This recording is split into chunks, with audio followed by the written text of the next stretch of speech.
Admiral Kethvar stood before the massive window of his flagship, watching the small blue planet called Earth spin slowly in the darkness of space. 3 long years had passed since the Galactic Council first discovered these strange creatures called humans. 3 years of debates, arguments, and growing concern about what to do with them. The humans had somehow managed to build ships that could travel faster than light. This was supposed to be impossible for such a young species. Most races took thousands of years to develop such technology. The humans had done it in less than a century after splitting the atom. But that was not the real problem. The real problem was how they behaved after joining the galactic community. They spread across star systems like a virus. They consumed resources at rates that made older species nervous.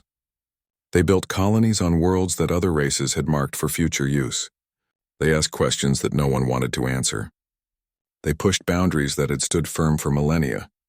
Worst of all, they did not seem to understand their place in the galactic order. Kethvar remembered the emergency session of the Galactic Council 6 months ago. Representative after representative had stood to voice complaints about human behavior. The humans took too much. They moved too fast. They did not respect the careful balance that kept peace between the stars. The decision had been clear and unanimous. Humanity would be contained to their home system. They would serve as an example to other young races about the consequences of overreach. The galaxy had rules, and those rules would be enforced. Now Kethvar commanded a fleet of 200 warships, the largest military force assembled in over 1,000 years. His ships carried weapons that could crack planets and shields that could stop small stars. Each vessel represented centuries of technological advancement by races far older and wiser than humanity. The human fleet that defended Earth numbered less than 50 ships. Intelligence reports showed their vessels were crude and simple. They used kinetic weapons that threw metal slugs through space. Their energy weapons were basic laser systems that most races had abandoned centuries ago. Their ships were blocky and inefficient, wasting power and space on unnecessary systems. More importantly, psychological profiles showed that humans were emotionally unstable in combat situations. They panicked under pressure. They made poor decisions when afraid. They lacked the cold discipline that made for effective warriors. Kethvar had seen the recordings of human military exercises. Their soldiers shouted and screamed during battles. They showed anger and fear openly. They formed emotional attachments to their weapons and vehicles. Such behavior was considered primitive and counterproductive by every civilized military force in the galaxy. The Admiral's communications officer approached with a data pad. "Sir, we have completed our analysis of the human diplomatic delegation from last week." Kethvar took the pad and reviewed the psychological evaluation of Admiral Park Jinho and Captain Lee Mirai, the 2 humans who had come aboard his flagship to plead for their species. The report noted elevated stress hormones, increased heart rates, and visible trembling in their hands during the final negotiations. Fear, Kethvar said to himself. They know they cannot win. The human delegation had spent 3 days aboard his ship, trying to convince him to give their species more time. Admiral Park had spoken of human potential and their desire to contribute to galactic civilization. Captain Lee had presented data about human achievements in science and exploration, but Kethvar had seen the truth in their eyes. These humans knew that their primitive technology was no match for hegemony power. They had shaken with terror as they delivered their final message, requesting just 1 more year to prove humanity's worth to the galaxy. The request had been denied, of course. The Galactic Council's decision was final. Kethvar turned from the window and walked across his bridge. His crew worked with quiet efficiency, monitoring sensors and preparing weapon systems. They had fought in dozens of conflicts across the galaxy. They knew how these situations played out. First would come the surrender demands. Most species accepted immediately when faced with overwhelming force. A few tried to negotiate for better terms. The stubborn ones might fire a few shots before admitting defeat. But they all surrendered eventually, once they realized the hopelessness of their situation. "Communications. Open a channel to Earth," Kethvar ordered. "Channel open." "Sir, this is Admiral Kethvar of the Hegemony Fleet, addressing the government of Earth and all human military forces. By order of the Galactic Council, humanity is hereby confined to this star system. Any vessels attempting to leave will be destroyed. You have 1 hour to stand down all military units and prepare for the installation of monitoring stations throughout your system. The response came faster than expected. Admiral Park Jin-ho's face appeared on the main screen, his expression serious but calm. Behind him, Kethvar could see the bridge of a human warship, with officers moving about their duties. "Admiral Kethvar," Park said in his primitive language, which the translation system rendered in standard galactic speech. "I am Admiral Park Jin-ho of the Earth Defense Force. We have received your ultimatum and our answer is no. We reject your authority over human space and demand that your fleet leave our system immediately." Kethvar's bridge crew exchanged glances. This was unexpected. Most species tried to negotiate or buy time. Direct defiance was rare, especially from such a technologically inferior force. "Admiral Park," Kethvar replied, "you cannot be serious. You have 50 ships. I have 200. Your weapons are primitive. Your shields are weak. Your defeat is certain. Surrender now and your people will be treated with mercy."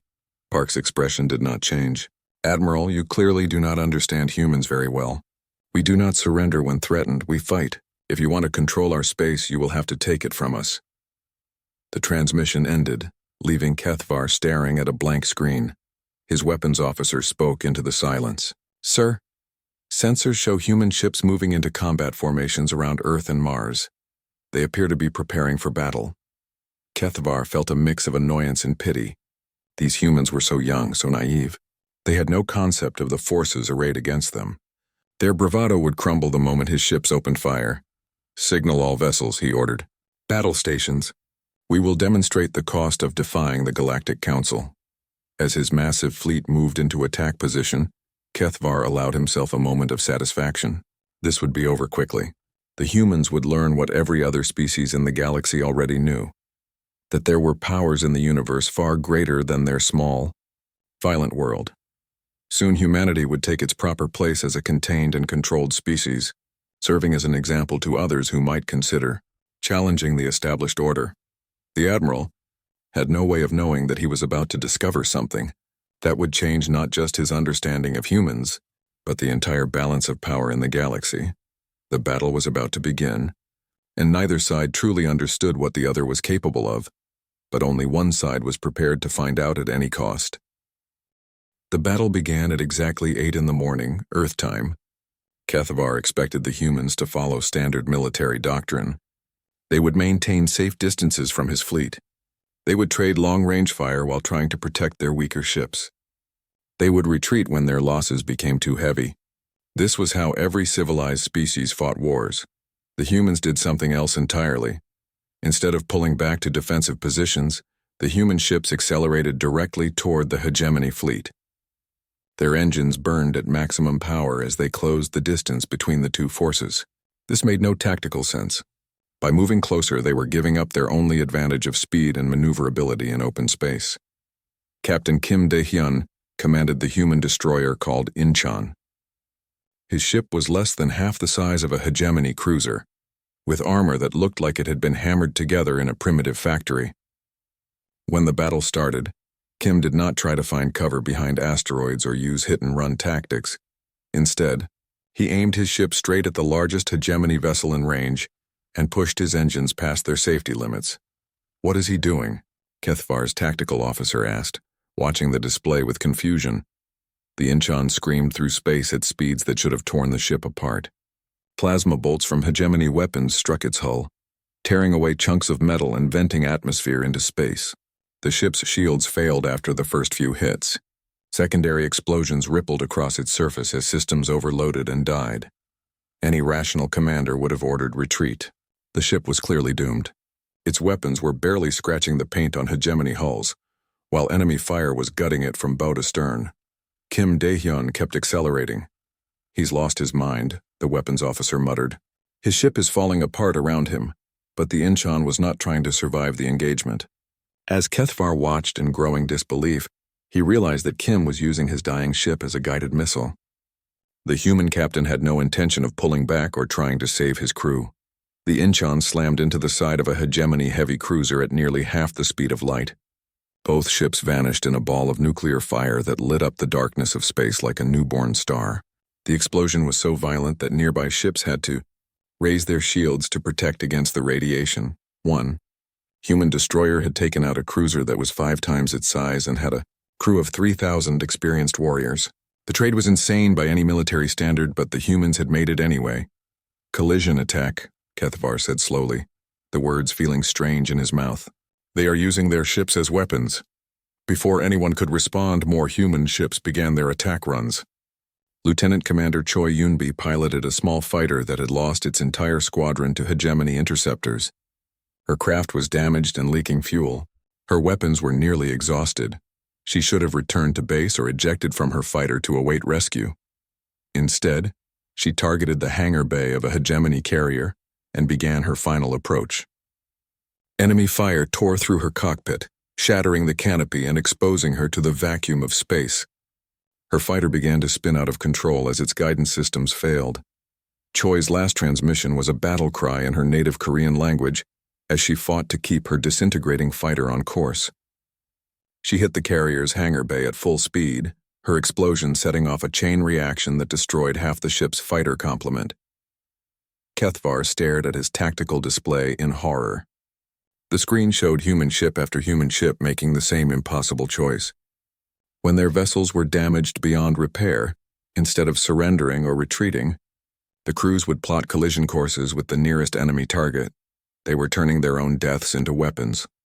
"Sir," his communications officer called out, "we are receiving surrender requests from the human fleet."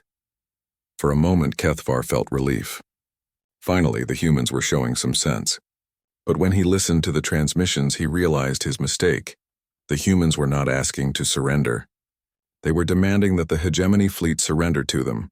Commander Yoon Seokjin's voice echoed across all communication channels as his battle cruiser, with its engines destroyed and life support failing, began turning toward Kethvar's flagship.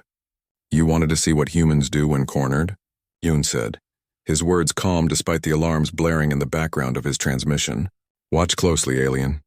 The human commander was planning to ram the flagship itself. His ship was a flying wreck, held together by emergency force fields and the desperate efforts of his crew. But it still had enough mass and velocity to seriously damage even Kethvar's massive vessel. "Evasive maneuvers," Kethvar ordered. But his ship was too large to avoid the collision entirely. Yoon's battle cruiser struck the flagship's port side, punching through 3 decks before exploding. The impact killed 200 crew members and left that entire section of the ship exposed to space. Emergency bulkheads sealed the breach. But the damage was done. A dying human ship had wounded the pride of the hegemony fleet. Kethvar's bridge crew worked frantically to restore systems and assess the damage. But the admiral was not thinking about repairs. He was trying to understand what he had just witnessed. In all his years of military service, in all the documented conflicts between galactic civilizations, no species had ever fought like this. Battle was supposed to be about achieving objectives while preserving your own forces. It was a careful balance between risk and reward, with retreat being a valid option when the cost became too high. The humans were not fighting to win in any conventional sense.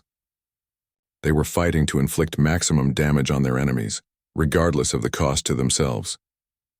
They treated their own deaths not as failures to be avoided, but as opportunities to hurt their opponents. "Status report," Kethvar called out. "We have destroyed 37 human vessels," his tactical officer replied. "But we have lost 11 ships of our own, with 17 more damaged. The humans are achieving a kill ratio that should be impossible, given their technological disadvantage." Kethvar looked at the display showing the remaining human ships. There were fewer than 20 left, but they showed no signs of slowing down their suicidal attacks. If anything, they seemed to be getting more aggressive as their numbers decreased. For the first time in his long career, Admiral Kethvar felt something cold and unfamiliar settling in his stomach. It took him several moments to recognize the sensation. It was fear, not fear of death, which was a risk any soldier accepted. This was something deeper and more disturbing. It was the fear of facing an enemy that did not think like any rational being should think. An enemy that embraced destruction so completely that defeating them might be impossible, even with superior firepower. The humans were not just willing to die for their cause. They were eager to take as many of their enemies with them as possible. And that eagerness was turning what should have been an easy victory into a nightmare that Kethvar was only beginning to understand. The battle was far from over, but already he knew that nothing would ever be the same again. The human fleet was down to 18 ships when Admiral Park Jin-ho opened a communication channel to every hegemony vessel in the system. His face appeared on screens throughout Kethvar's fleet, and his expression was completely calm despite the debris field of destroyed human ships floating around him. "Admiral Kethvar," Park said in his steady voice, "you came here to teach humanity a lesson about our place in the galaxy. Now it is time for us to teach you something about what happens when you threaten our home." Kethvar felt his blood turn to ice. There was something in the human's tone that promised more horror to come, something that made the suicidal ramming attack seem like mere preparation for a greater nightmare. "Captain Lee," Park continued, speaking to someone off-screen, "initiate Protocol 7. Protocol 7. Kethvar had never heard those words before, but they struck him with instinctive dread. His intelligence officers had spent months studying human military doctrine, but this was something new. Something that had never appeared in any of their analysis. Captain Lee Murray's voice responded from another ship. "Protocol 7 confirmed, Admiral. All remaining vessels are receiving targeting data now." Kethvar watched his sensors as the human ships began changing course, but they were not turning toward his fleet for another wave of ramming attacks. Instead, they were turning toward something else entirely. They were aiming at Earth itself. "Impossible," Kethvar breathed. But his tactical officer was already confirming what the sensors showed. "Sir, the human ships are plotting intercept courses with their own planet. All remaining vessels appear to be targeting major population centers." The science officer looked up from her console, her face pale with shock. "Admiral, each human ship carries antimatter warheads designed for planetary bombardment. If they impact Earth at current velocities, they will cause continent-wide devastation. The combined force would be sufficient to render the entire planet uninhabitable." Kethvar stared at the tactical display, trying to process what he was seeing. The humans were preparing to destroy their own homeworld. They were going to commit planetary suicide rather than allow him to claim victory. "This cannot be real," he said to himself. "No species would willingly destroy their own world." But Admiral Park's next transmission proved that the humans were deadly serious about their threat. "Admiral Kethvar, you now have 10 minutes to withdraw your fleet beyond the edge of our star system. If you remain, we will deny you the prize you came here to claim. We will leave you with nothing but radioactive ash and the knowledge that your mission was a complete failure." The communication channel showed the bridges of other human ships as their captains prepared for what they were calling their final service to humanity. These were not desperate people driven mad by fear. They were calm, determined warriors who had made a calculated decision to destroy everything they loved, rather than see it conquered. Commander Na Kyung-min spoke from the heavy cruiser's soul, her voice carrying across all frequencies. "We cannot be conquered because we refuse to exist as slaves. You have 10 minutes to decide, alien. Leave now and return to your masters with empty hands, or stay and watch us turn our world into a tomb that will mock your failure for all time." Kethvar's bridge fell into stunned silence. His crew had fought in dozens of conflicts across the galaxy, but none of them had ever encountered anything like this. The humans were not just threatening to die fighting. They were threatening to make their own extinction into a weapon against him. "Sir," his communications officer called out, "we are receiving additional transmissions from human civilian stations throughout the system." The main screen began showing feeds from across human space. Civilian mining stations, research outposts, and colony ships were all broadcasting the same message. They were volunteering to ram hegemony vessels if needed. Men, women, and children who had never served in the military were offering to die if it meant hurting the invading fleet. An elderly human woman from a farming colony spoke directly into the camera. "My name is Park Sunja. I am 83 years old, and I have lived long enough to see my species reach for the stars. If these aliens think they can take that away from us, they are wrong. My transport ship may be old and slow, but it can still hurt them if I aim it right." Similar messages poured in from across the system. Teenagers who should have been studying for exams were volunteering to pilot cargo vessels into hegemony warships. Parents were saying goodbye to their children before taking control of civilian craft and plotting attack courses. The humans had not just militarized their fleet.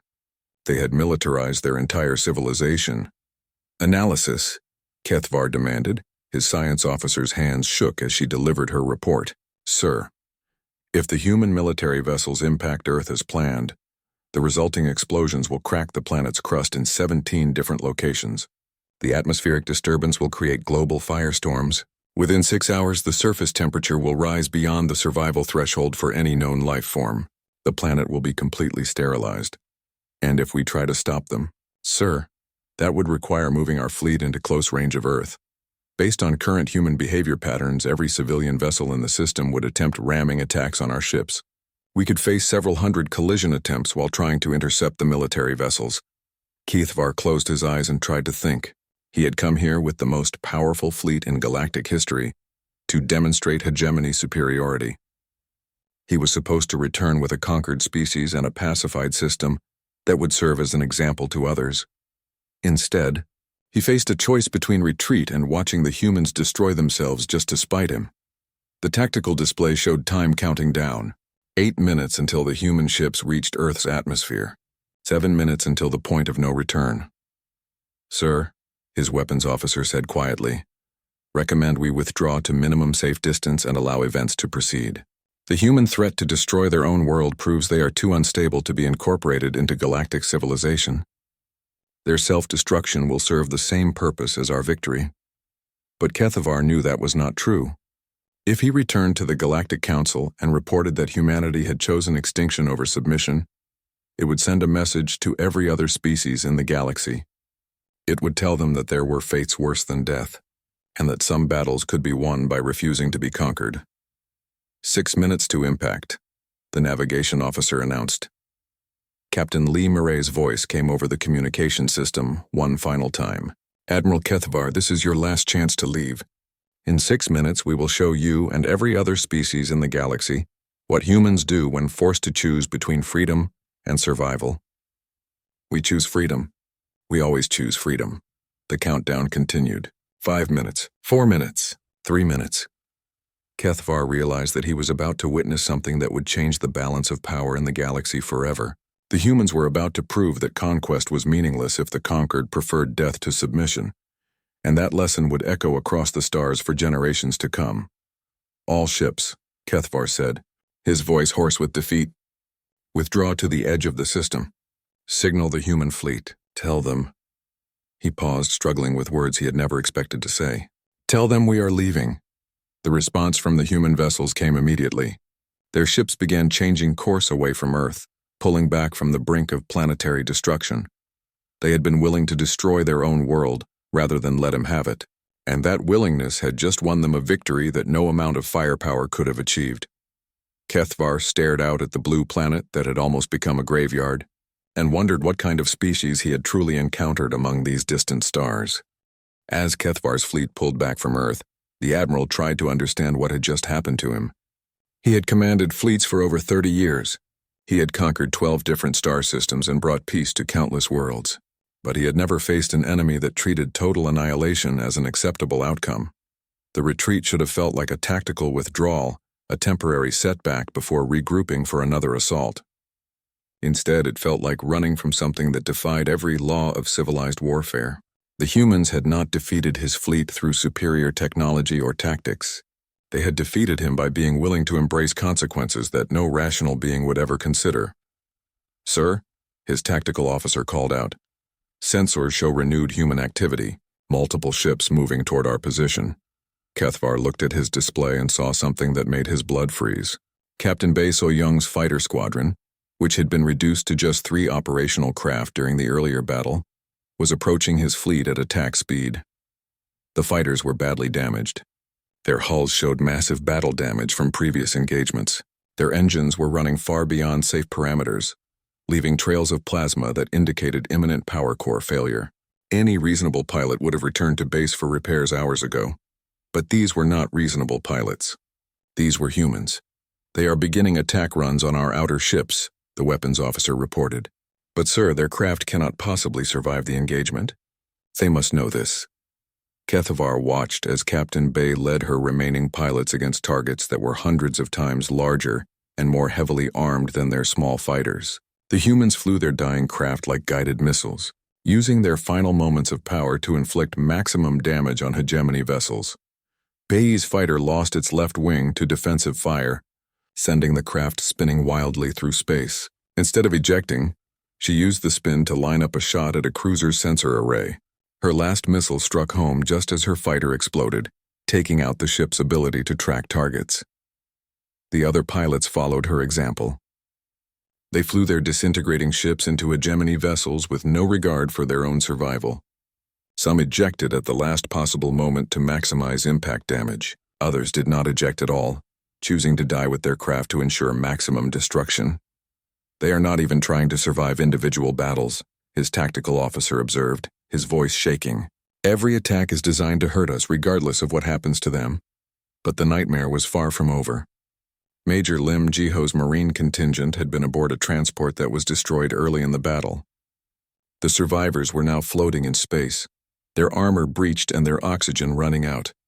They should have been asking for rescue or medical assistance. Instead, they were using their final breaths to attack hegemony rescue shuttles with handheld weapons. Kethvar watched in horror as human Marines, suffocating in the vacuum of space, continued firing at his ships until the moment they died. They turned their deaths into weapons, using their last acts to damage enemy vessels or kill enemy crew members. "Sir," the communications officer said, "we are receiving a transmission from the human Marine commander." Major Lim's face appeared on screen. His helmet cracked and his breathing labored as his suit's life support failed. Behind him, other Marines continued their attack even as their own system shut down. "Admiral Kethvar," Lim gasped. "You wanted to know how humans fight when we have nothing left to lose. This is how we fight. We fight until our hearts stop beating. We fight until our lungs stop working. We fight until the universe itself ends. Remember this when you go home to tell your leaders about us." The transmission ended as Lim's suit finally failed, but his Marines continued their attacks, until the last of them fell silent in the darkness of space. Kethvar realized that he was witnessing something that challenged every assumption about warfare that had guided galactic civilization for millennia. The humans did not become emotionally unstable in combat. They became emotionally unlimited. Fear, self-preservation, and the basic survival instincts that governed every known species seemed to simply disappear when humans faced extinction. Analysis of human combat behavior, he ordered his science officer. The report that came back made no sense. According to standard psychological profiles, human stress hormones should have impaired their judgment and made them prone to mistakes. Instead, the approach of death seemed to make them calmer and more focused on inflicting damage. Their heart rates should have spiked with fear, making them panic and flee.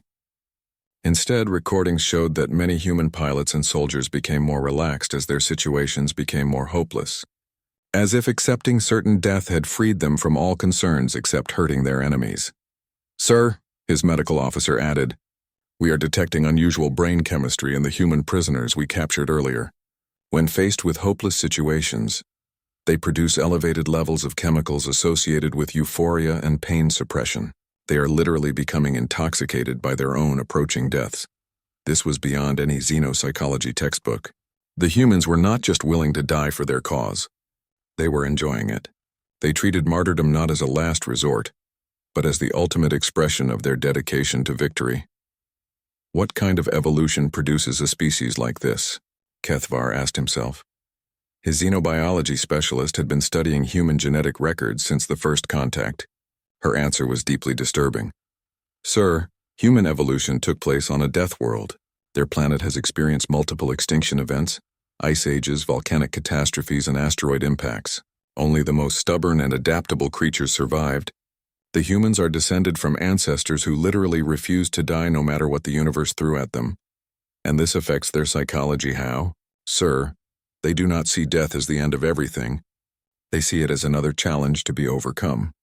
When faced with extinction, their response is not to surrender, but to make their deaths count for something. It is hardwired into their genetic makeup after millions of years of surviving impossible odds." Kethvar felt the cold fear in his chest growing stronger. He was not just fighting a military force. He was fighting the end product of evolutionary pressures that had created a species incapable of accepting defeat. The tactical display showed more human ships approaching his position. These were not military vessels but converted civilian craft, miners and cargo haulers that had been hastily armed with whatever weapons their crews could find. The humans were turning their entire civilization into a weapon pointed at his fleet. "Sir, recommend immediate withdrawal to the edge of the system," his executive officer suggested. "We need time to develop new strategies for dealing with this type of enemy." But Kethavar knew there was no strategy for fighting an enemy that celebrated death as much as victory. How do you threaten a species that treats extinction as an acceptable outcome? How do you conquer people who would rather die than be conquered? As his fleet continued its retreat, Kethavar realized that he had discovered something that would change the balance of power throughout the galaxy. He had found a species that could not be defeated through conventional warfare because they refused to acknowledge that defeat was possible. The humans had turned warfare into something new and terrifying. They had made victory indistinguishable from mutual annihilation, and they seemed perfectly content with that arrangement. For the first time in his long military career, Admiral Kethavar was retreating, not because he lacked the firepower to win, but because he finally understood what winning would cost. And that cost was higher than any rational being should be willing to pay. "All ships, withdraw to minimum safe distance," Admiral Kethavar commanded, his voice hoarse from shouting orders over the chaos of battle. "Do not engage human vessels. Repeat, do not engage any human craft under any circumstances." The order sent shockwaves through his fleet. Kethavar's commanders had never heard him give such an instruction. They had overwhelming firepower advantage. They had superior technology. They had more ships, better weapons, and stronger shields. By every measure that mattered in conventional warfare, victory was still within their grasp. Commander Velnok of the Heavy Cruiser Domination spoke over the fleet communication channel. "Admiral, we can still complete the mission. Our losses are acceptable for an operation of this scope. The humans are nearly finished."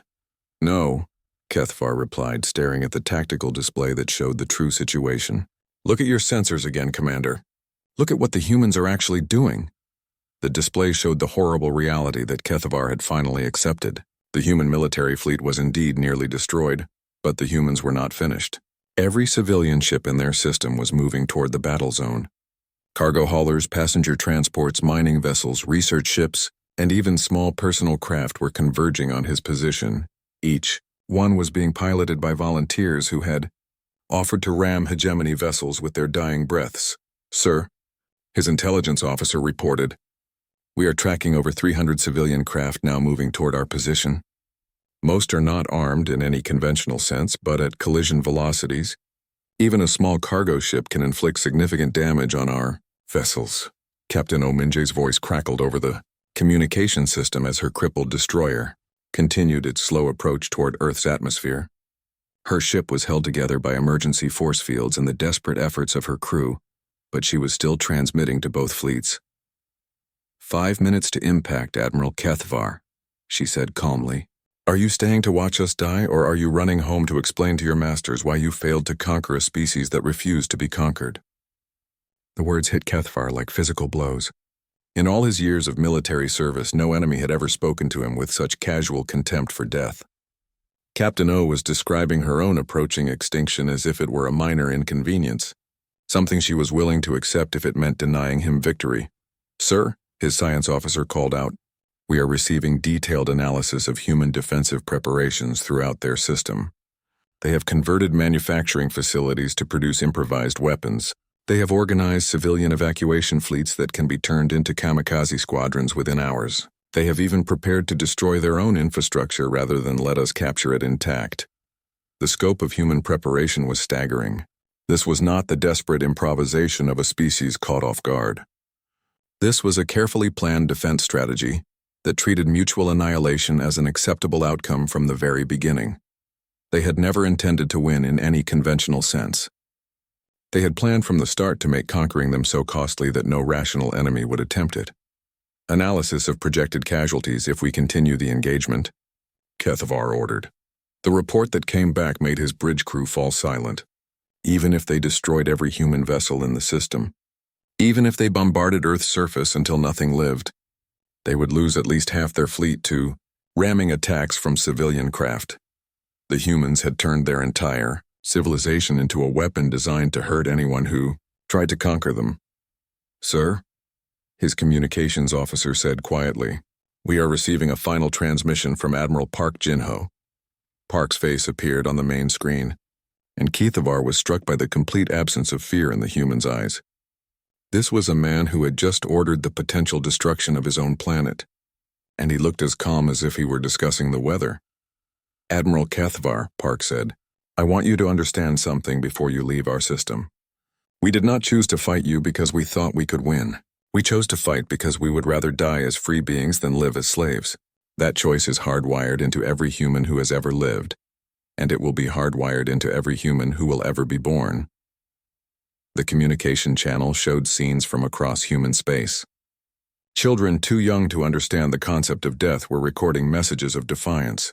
Elderly humans who should have been seeking safety were volunteering for suicide missions. Artists, teachers, farmers, and factory workers were all united in their willingness to die rather than submit. Park continued his transmission. "You came here to make an example of humanity. Instead, you have learned what happens when you threaten a species that values freedom more than survival. We hope other races throughout the galaxy will remember this lesson." The transmission ended, leaving Keithavar staring at a blank screen that seemed to mock everything he had believed about warfare and conquest. Lieutenant Commander Park Woo-jin, commanding one of the last operational human warships, sent a simple message to the entire hegemony fleet. "We are pulling back from our approach to Earth. Your retreat has been noted and accepted. Do not return to our system." The casual dismissal in those words was more devastating than any weapon the humans could have fired. They were treating the withdrawal of the most powerful military force in galactic history as if it were a minor victory, barely worth mentioning. As his fleet moved toward the edge of the system, Keithavar tried to process what had happened to him. He had come to Sol with 200 ships and the authority of the Galactic Council behind him. He was leaving with 130 ships and the knowledge that humanity could not be conquered by any conventional means. The humans had achieved something no species in galactic history had ever managed. They had made the very concept of defeating them so terrifying that victory became indistinguishable from defeat. "Sir," his executive officer said quietly, "what do we tell the Galactic Council?" Keithavar looked out at Earth, still spinning peacefully in the darkness despite everything that had almost happened to it. The humans had been willing to destroy that beautiful blue world rather than see it conquered. They had been eager to turn it into a radioactive tomb if that was what it took to deny him victory. "We tell them the truth," he said finally. "We tell them that humanity cannot be conquered because they refuse to accept that conquest is possible. We tell them that any attempt to subjugate the species will result in mutual annihilation. And if the Council orders another attack?" Keithavar was quiet for a long moment, thinking about Captain Kim ramming his destroyer into a heavy cruiser, thinking about Lieutenant Commander Choi flying her disintegrating fighter into a carrier's hangar bay, thinking about Major Lim and his Marines fighting until their final breaths in the vacuum of space. "Then we tell them to send someone else," he said, "because I will not lead another fleet against an enemy that treats death as just another way to win." As his ships jumped to hyperspace and left the Sol system behind, Keithavar realized that the humans had accomplished something that would echo across the galaxy for generations. They had proven that there were fates worse than death, and that some battles could be won by refusing to be defeated. The balance of power among the stars had just shifted in ways that no one could have predicted, all because one small blue planet had refused to kneel before superior force. The humans had won their freedom not through strength of arms, but through strength of will. And that victory would change everything. The great chambers of the Galactic Council had never been as quiet as they were when Admiral Keithavar finished his report. Representatives from dozens of species sat in stunned silence, trying to process what they had just heard. The most powerful military force in galactic history had been defeated not by superior technology or tactical brilliance, but by an enemy's absolute refusal to be conquered.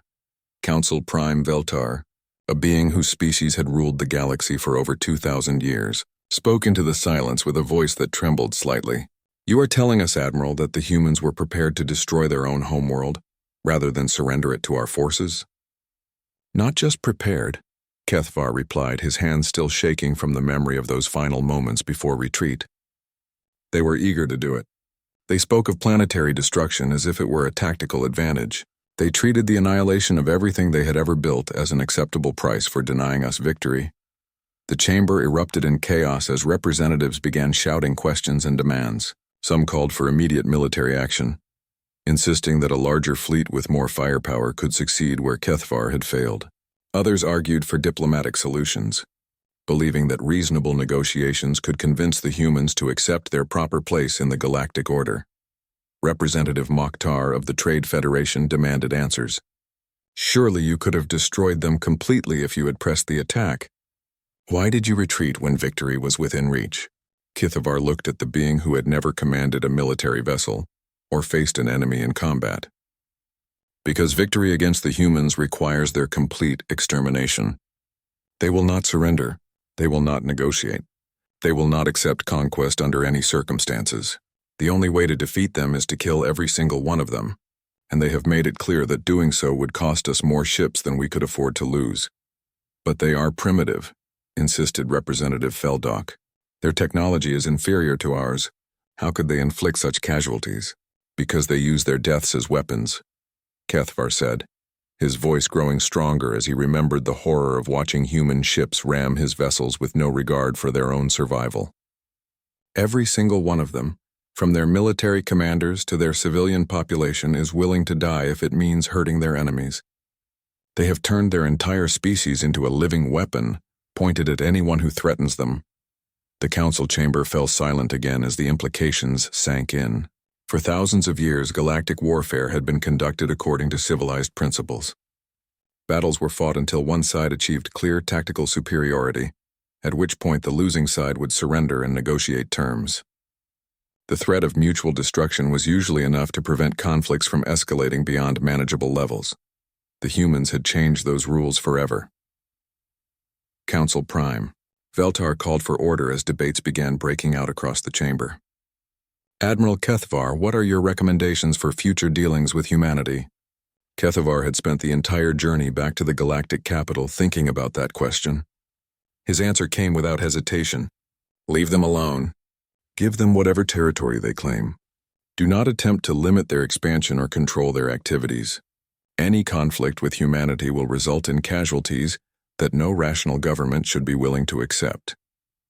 The silence that followed was broken by Representative Zethani of the Military Council. Are you suggesting that we simply allow this primitive species to dictate terms to the entire galaxy? I am suggesting that we recognize reality, Kethvar replied firmly. The humans have demonstrated that they cannot be conquered by conventional means. They will destroy themselves before they submit to outside authority. More importantly, they will take as many of their enemies with them as possible. Fighting them is not warfare in any sense that we understand. It is mutual suicide with extra steps. 6 months later, the first reports began arriving from the Outer Rim territories.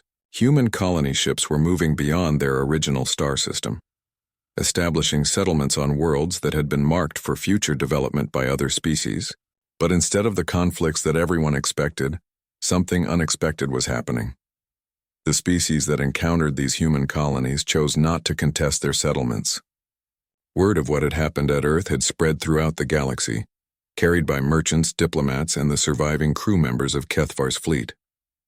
Every civilization now knew what fighting humans actually meant.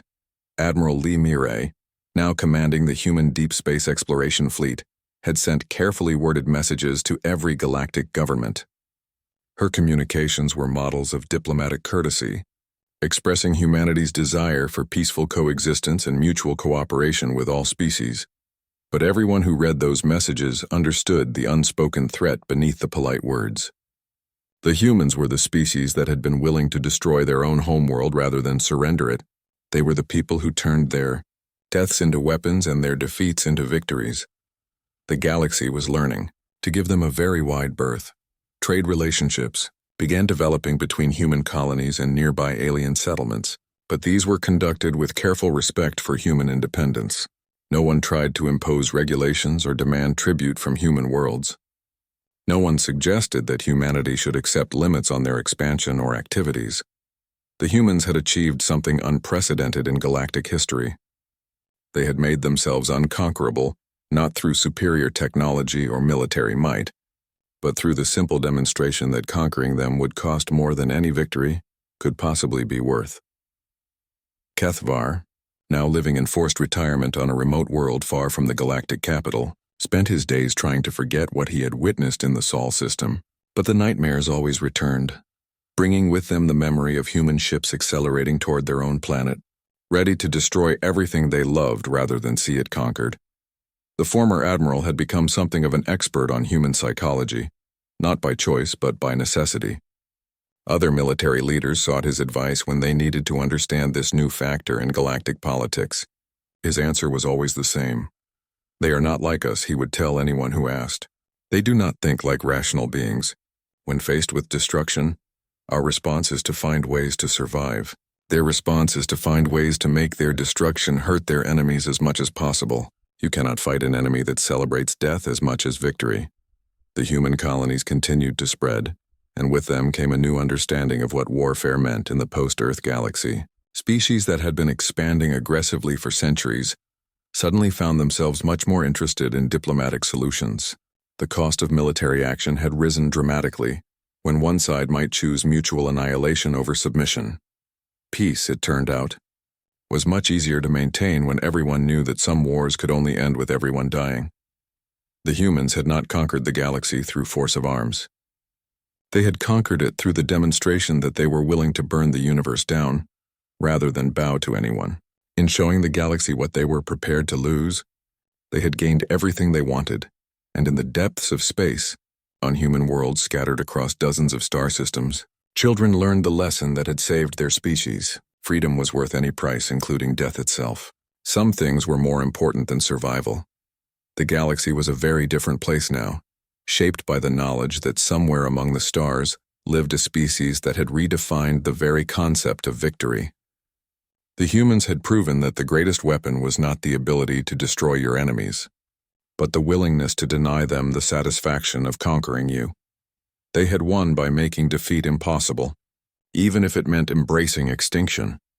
And every species in the galaxy now understood that there were some beings you simply did not threaten, because they had already decided that losing everything was better than losing their freedom.